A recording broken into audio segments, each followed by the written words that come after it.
Shalom, Bapak Ibu Saudara Jemaat yang Tuhan Yesus kasihi, kita bersyukur kembali diberi kesempatan oleh Tuhan menikmati firman-Nya. Sebelumnya marilah berdoa. Bapa Surgawi, dalam nama Tuhan Yesus Kristus kami sungguh mengucap syukur. Cinta Tuhan begitu luar biasa bagi kami, memberi nafas kehidupan, kekuatan, kesehatan, dan kecukupan. Terpujilah Engkau ya Allah kami yang hidup, bahwa sebelum melakukan tugas aktivitas di hari ini, hendak merenungkan kebenaran firman-Mu. Karenanya kami memohon, berfirmanlah, kami siap mendengarnya. Amin. Kisah Para Rasul pasal 7 ayat 1-8, namun saya hanya membaca ayat 2 dan 3. Jawab Stefanus, "Hai saudara-saudara dan bapak-bapak, dengarkanlah, Allah yang Maha Mulia telah menampakkan dirinya kepada bapa leluhur kita Abraham ketika ia masih di Mesopotamia, sebelum ia menetap di Haran, dan berfirman kepadanya, keluarlah dari negerimu dan dari sanak saudaramu, dan pergilah ke negeri yang akan kutunjukkan kepadamu." Melalui bacaan firman dari Kisah Para Rasul ayat 2-3 ini, kita merenungkannya dengan tema peran Allah dalam sejarah hidup manusia. Sekali lagi, peran Allah dalam sejarah hidup manusia. Saudara-saudara yang Tuhan Yesus kasihi, Allah yang kita percaya ialah Allah yang berperan utama dalam sejarah. Dia bukan Allah menurut deisme yang menciptakan lalu meninggalkan ciptaannya. Deisme adalah sebuah keyakinan filosofis yang percaya bahwa Tuhan atau dewa menciptakan alam semesta dan semua yang ada di dalamnya, tetapi tidak campur tangan dalam urusan manusia atau alam semesta setelah penciptaan. Stefanus sangat memahami konsep ini. Oleh karena itu, ketika dia dituduh bahwa dia menghujat Musa dan Allah, Stefanus tetap tenang. Ditambah lagi, dalam pembelaan dirinya yang cukup panjang itu, Stefanus malah menceritakan kembali pekerjaan Allah dari Abraham sampai Musa. Ini adalah suatu pembelaan diri yang tidak lazim di tengah tuduhan penistaan agama. Akan tetapi dalam ketidaklaziman ini, kita dapat melihat satu benang merah. Benang merahnya adalah perjanjian Allah selalu menemui persoalan. Seolah-olah perjanjian tersebut akan batal. Tetapi Allah senantiasa menuntun dan memberikan jalan keluar.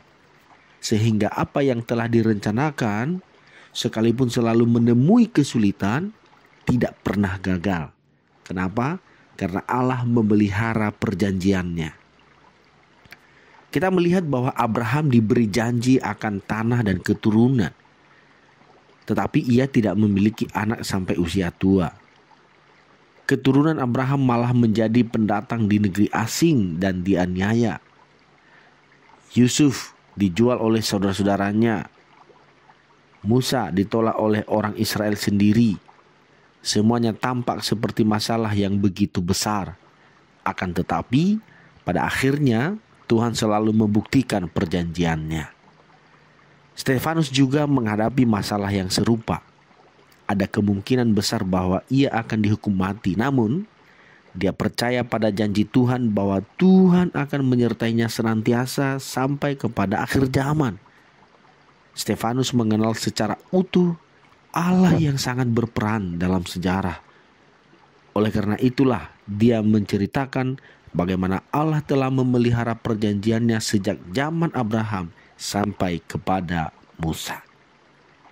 Saudara-saudara yang dikasihi oleh Tuhan, melalui renungan singkat ini, tentu kita dituntun untuk meyakini bahwa perjalanan hidup kita ini ada peran Allah yang besar di dalamnya.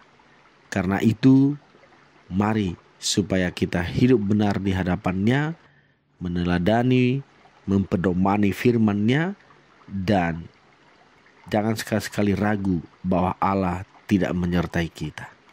Mari supaya kita tetap yakin sekali lagi bahwa Dia berperan dalam segala aktivitas hidup kita, dalam musim kehidupan, dalam sejarah hidup kita. Firman Tuhan ini sekali lagi tentu memberi kita pengharapan. Dalam dunia yang penuh tragedi dan misteri seperti sekarang ini, kita akan mudah dibuat marah, berputus asa dan menyerah.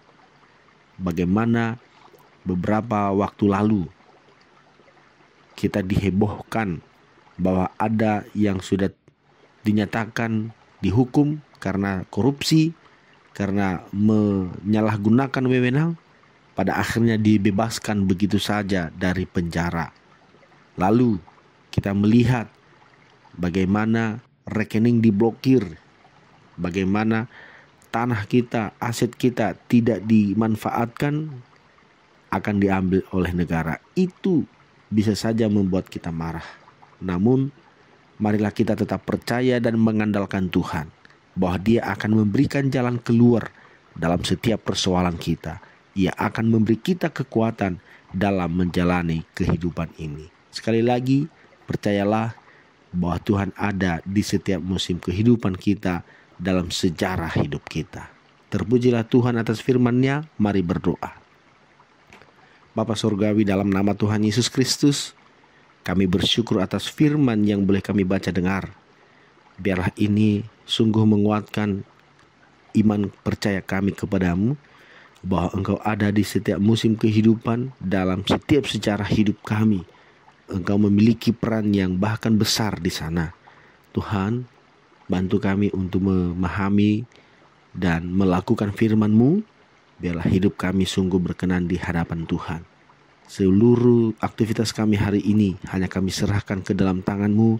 Kami memohon Engkau campur tangan, memberkati, membuat berhasil, hingga kami boleh menerima, menikmati buah dari apa yang kami kerjakan oleh karena campur tangan Tuhan. Terima kasih, terpujilah Engkau Tuhan.